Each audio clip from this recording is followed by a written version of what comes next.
Subject మీద మాట్లాడుతున్నారు. మరి బీజేపీకి సంబంధించిన నాయకులు ఒక సామాన్యమైన వ్యక్తులని ఉద్దేశించి మాట్లాడినట్టు ఒక పబ్లిక్ ఇష్యూ, ఇది ఒక పబ్లిక్ ఇష్యూగానే కన్సిడర్ చేస్తున్నారు, ప్రజలందరూ దాన్ని చూస్తున్నారు. కాబట్టి దానిపైన స్టేట్మెంట్ ఇవ్వడానికి నిజంగానే సీనియర్స్ వెనకాడుతున్నారా? ఎందుకు?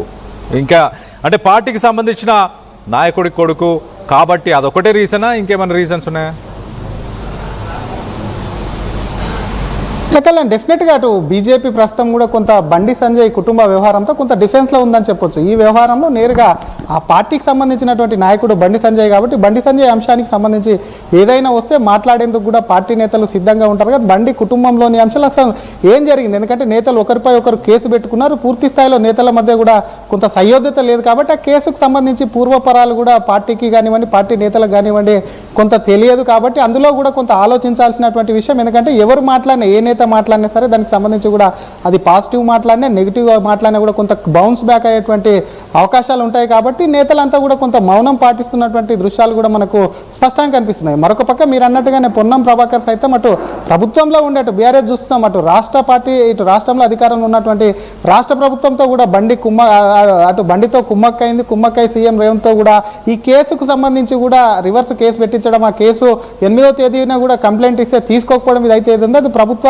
సహకారం కూడా అటు కేంద్ర మంత్రి కొడుకు వ్యవహారంలో ఉందంటూ కూడా చేసినటువంటి ఆరోపణలు నిన్న మంత్రి పొన్నం ప్రభాకర్, ఎందుకంటే పొన్నం కూడా కరీంనగర్కు చెందిన వ్యక్తి, బండి సంజయ్ చేతిలో కూడా 2 సార్లు ఓడిపోయినటువంటి వ్యక్తి, ప్రస్తుతం ఆ జిల్లా నుంచి మంత్రిగా ఉన్నటువంటి వ్యక్తి. అటువంటి వ్యక్తి బండి సంజయ్ సైతం కూడా ఈ విషయంలో తనే తన కుమారుడికి సంబంధించినటువంటి వ్యవహారం ఏదైతే ఉందో అందులో కూడా బండి సహకరించి పోలీసులకు సహకరించి తన కుమారుడిని ఏ తప్పు చేయలేదని చెప్పి నిరూపించుకోవాల్సినటువంటి అవసరం కేంద్ర మంత్రిగా ఉన్నటువంటి బండి సంజయ్కి ఉంది. పోలీసులు ఎక్కడ కూడా నిష్పక్షపాతంగా వ్యవహరించడం లేదు, అలా వ్యవహరిస్తే ఖచ్చితంగా కూడా వాళ్ళ మీద చర్యలు తీసుకుంటానని చెప్పడం. కానీ పక్క పార్టీకి సంబంధించినటువంటి నేతలు ఇప్పటికటో బీఆర్ఎస్ మొదలుపెట్టింది, కాంగ్రెస్ సైతం అందుకుంది, నేషనల్ పార్టీ కాంగ్రెస్ అందుకుంది. ఏంటంటే నేషనల్కి సంబంధించినటువంటి కేంద్ర మంత్రిగా బండి సంజయ్ ఉన్నారు కాబట్టి ఇక్కడున్న బీజేపీ నేతలు కేవలం రాష్ట్ర పార్టీ అధ్యక్షుడిగా మాట్లాడారు. కానీ మిగతా నేతలకు ఒక్కసారి క్లియర్ కట్గా తెలుస్తుంది, మిగతా నేతలు మాట్లాడితే, ఎందుకంటే ఎవరు ఇందాక చెప్పినటువంటి అగ్రనేతలందరూ కూడా ఒక్కొక్క సందర్భంలో ఒక్కొక్కసారి బండితో కొంత డిఫరెన్షియస్ ఉన్నాయి నేతలందరికీ కూడా.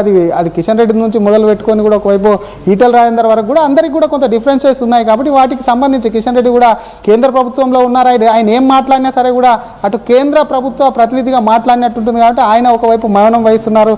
లక్ష్మణ్ గారు కూడా జాతీయ రాజకీయాల్లో కీలకంగా ఉన్నటువంటి వ్యక్తి, ఆయనకు సంబంధించి గతంలో బండికి ఆయనకు కొంత సమీకరణాల్లో కూడా కొంత టికెట్ల విషయం కానీ వాటికి సంబంధించి కానీ కొంత గ్యాప్ ఉన్నదని చెప్పి కూడా పార్టీలో చర్చించుకుంటుంటారు. అటువంటి సమయంలో అటు అరవింద్ కానివ్వండి అటు ఈటల రాజేందర్ సంబంధించి కూడా చూస్తాం, ఇద్దరి మధ్యలో కూడా నేతల మధ్యలో ప్రతి విషయంలోనూ పచ్చగడ్డి వేసే బగ్గుమనేటువంటి విధంగా ఉంది. కాబట్టి వాళ్ళు ఒకవేళ బండికి పాజిటివ్ మాట్లాడినా ప్రతిపక్ష పార్టీల నుంచి కూడా వాళ్ళకు విమర్శలు వచ్చేటువంటి అవకాశం ఉంటుంది. కాబట్టి ఏదన్నా కొంత నెగిటివ్ మాట్లాడితే మాత్రం డెఫినెట్గా సొంత పార్టీ నేతలే బండికి సంబంధించి కూడా వీళ్ళు కుట్ర చేశారన్న అనుమానం కూడా ఇప్పటికే సొంత పార్టీ నేతలది ఏమైనా హస్తం ఉందా అన్న దానిపై కూడా పార్టీ ఆరాధిస్తుంది. కాబట్టి ఇన్వెస్టిగేషన్లో అటు ఇప్పటికే ప్రారంభించారు కాబట్టి అందులో ఏదైనా జరిగితే అది ఇన్వెస్టిగేషన్కు సహకరిస్తారు. ఆ తర్వాత ఏదేమున్నా తాము మాట్లాడేందుకు సిద్ధంగా ఉన్నామని నేతలైతే చర్చించుకుంటున్నారు. కానీ ప్రస్తుత పరిస్థితుల్లో మాత్రం నేతలు ఎవరు కూడా ముందుకు రావడం లేదు. కేవలం బండి సంజయ్కి సంబంధించిన వ్యవహారాల్లో ఎంపీ ఎమ్మెల్యేలు ఎమ్మెల్సీలే కాదు పార్టీ నేతలు ఎవరు కూడా కనీసం ఆఫీస్ బేరర్లు కానివ్వండి అధికార ప్రతినిధులు కానీ ఇతర నేతలు ఎవరు కూడా బండి వ్యవహారంలో మాట్లాడేందుకు కూడా కొంత జంకుతున్నటువంటి పరిస్థితి అయితే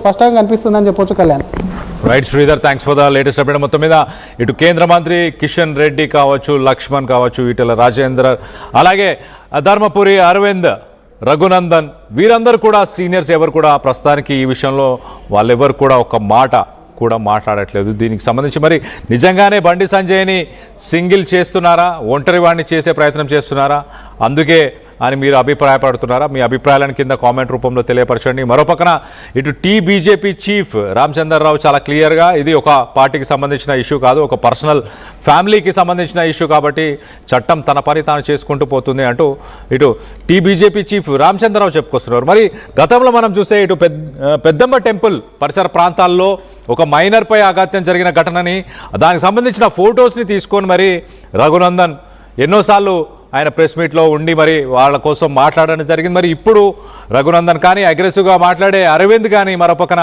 ఈటల రాజేందర్ కానీ వీరందరూ కూడా ఎందుకు మాట్లాడట్లేదు అంటూ ఇప్పుడు అందరూ ప్రశ్నిస్తున్నారు. ఒకసారి రామచంద్రరావు ఏం మాట్లాడారు ఒక్కసారి ఆయన మాటల్లో వినే ప్రయత్నం చేద్దాం. BJP chief. కుటుంబంలో జరిగినటువంటి ఒక ఇన్సిడెంట్ పార్టీకు అది సాధించలేదు. It's a legal matter. Law will take its own course of action. Bandi Sanjay గారు మన నేత, మా మినిస్టరు. ఆయనకు ఈ యొక్క దీంతో ఎపిసోడ్ సంబంధం లేదు. ఒకవేళ వాళ్ళ కుటుంబ సభ్యులు ఏమైనా ఇన్వాల్వ్ అయి ఉంటే that will be investigated by the police. అదే కుటుంబంలో జరిగినటువంటి ఒక ఇన్సిడెంట్ పార్టీకు అది సాధించలేదు. It's a legal matter. Law will take its own course of action. Bandi Sanjay గారు మన నేత, మా మినిస్టరు. ఆయనకు ఈ యొక్క దీంతో ఎపిసోడ్ సంబంధం లేదు. ఒకవేళ వాళ్ళ కుటుంబ సభ్యులు ఏమైనా ఇన్వాల్వ్ అయి ఉంటే that will be investigated by